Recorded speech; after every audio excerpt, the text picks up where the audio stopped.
नमस्कार मित्रांनो, तर माझं नाव अंकुश आणि भावाची रेसिपी या चॅनलमध्ये तुमच्या सर्वांचं स्वागत आहे। तर आज आपण आमच्या मोठ्या बहिणीच्या हातची रेसिपी बघणार आहोत, पनीर मसाला। तर त्यासाठी लागणारं साहित्य आणि कृती पुढील प्रमाणे। मी या ठिकाणी पाव किलो पनीर घेतलेलं आहे आणि हे जे वाटण आहे या वाटणामध्ये भिजवलेले काजू, भिजवलेली तीळ आणि टोमॅटोज आहेत, तर याची मी पेस्ट करून घेतलेली आहे। ह्या वाटणमध्ये अद्रक, लसूण, कांदा आणि खोबरं आणि लाल मिरच्या यांना मस्त भाजून घेतलेलं आहे तेल टाकून, आणि ते थोडे काळसर झाल्यानंतर त्याला मी मिक्सरमध्ये अशी पेस्ट केलेली आहे। यामध्ये खडे मसाले आहेत, 1 चमचा मी जिरा घेतलेला आहे, थोडे काळी मिरी आहेत, इलायची आहे, 1 मोठी दालचिनी आहे आणि लवंग आहे, गरम मसाला आहे, तेजपत्ता आहे आणि पुदिना आहे। या ठिकाणी मी घरचा लाल तिखट टाकणार आहे, हळद टाकणार आहे आणि थोडीशी लाल तिखट पावडर टाकणार आहे। पॅनमध्ये मी तेल टाकलेलं आहे, तुम्हाला जेवढं तेल लागेल तेवढं तेल तुम्ही घ्या। आणि ह्या तेलामध्ये आता मी वाटलेलं वाटण टाकणार आहे। वाटण टाकण्या अगोदर मी खडे मसाला टाकेन। खडे मसाले टाकून झाल्यानंतर मी थोडं ते फ्राय करत आहे।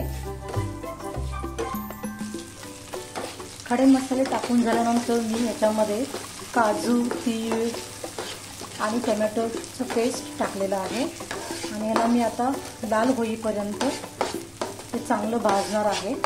तेलामध्ये चांगलं मी त्याला भाजत आहे। असं थोडं तेल सुटेपर्यंत मी त्या पेस्टला तेलामध्ये भाजून घेतलेली आहे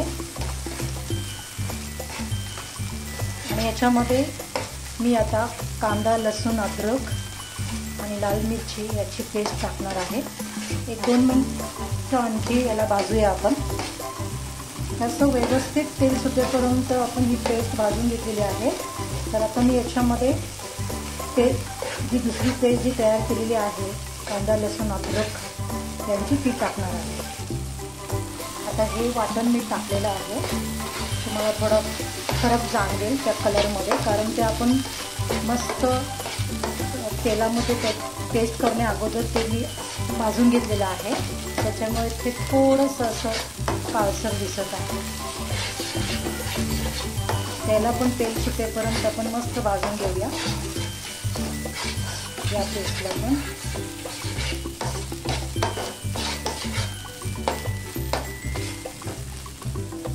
हा मसाला मी आता व्यवस्थित भाजून घेतलेला आहे। मग यामध्येच मी लाल तिखट टाकणार आहे, 1 चमचा। हा घरामध्ये माझ्या आईने केलेला लाल तिखट आहे, काळा मसाला आहे आणि अर्धा चमचा मी लाल तिखट टाकत आहे कलर येण्यासाठी, आणि गरम मसाला पण। मी हे सर्व गरम मसाला, हळद, काळा मसाला आणि लाल तिखट हे आम्हाला जसं लागतं त्याप्रमाणे मी टाकलेलं आहे। मग तुमच्या प्रमाणामध्ये तुम्ही टाकू शकता, ज्याप्रमाणे जेवढं तुम्हाला गरजेचं आहे। मस्त हलवून घेऊया, त्याला स्टर करूया जेणेकरून हा व्यवस्थित भाजेल मसाला।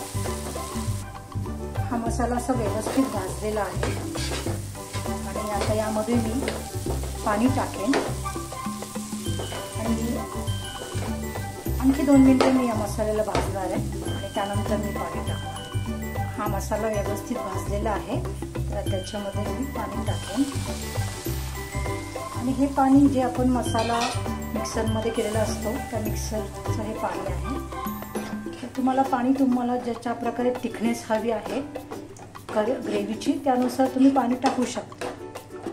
आता मी हे मस्त हलवून हे थोडं उकळून घेणार आहे। या मसाल्याला पाण्यामध्ये चांगलं शिजवणार आहे, मग त्याच्यानंतर मी तळलेले पनीर यामध्ये टाकणार आहे आणि मग तळलेले पनीर टाकल्यानंतर मी त्याच्यावरती कोथिंबीर आणि पुदिना टाकणार आहे आणि आता मी याच्यामध्ये मीठ टाकणार आहे चवीनुसार. तर अर्धा चमचा मी मीठ टाकणार आहे. तुम्हाला जसं पाहिजे तसं तुम्ही मीठ तुमच्या चवीनुसार तुम्ही टाकू शकता.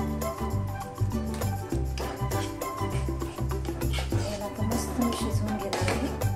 आणि मसाला शिजल्यानंतर आपण याच्यामध्ये आणखी 2-3 मिनिटं मसाला आपण शिजू देणार आहे. ऑलमोस्ट आपली ग्रेव्ही तयार झालेली आहे. तर आता मी या ग्रेव्हीमध्ये पनीर टाकणार आहे. तर यामध्ये मी पनीर टाकलेलं आहे. मी पनीर थोडंच तेलामध्ये तळून घेतलेलं आहे, कारण जास्त मी त्याला तळलेलं नाही आहे.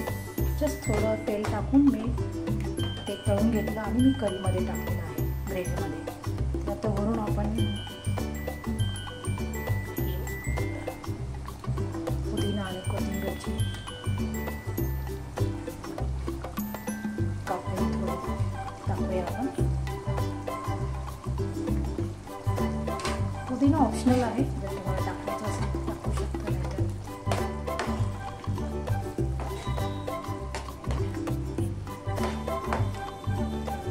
मस्त पनीर करी झालेली आहे. आणि आणखी 5 मिनिटं मी शिजू देणार आहे आणि मग मी गॅस बंद करेन. तर अशा प्रकारे आपल्या या ठिकाणी पनीर मसाला तयार झालेला आहे. रेसिपी आवडल्यास लाईक करा, शेअर करा आणि सबस्क्राईब करायला विसरू नका. धन्यवाद. थँक्यू.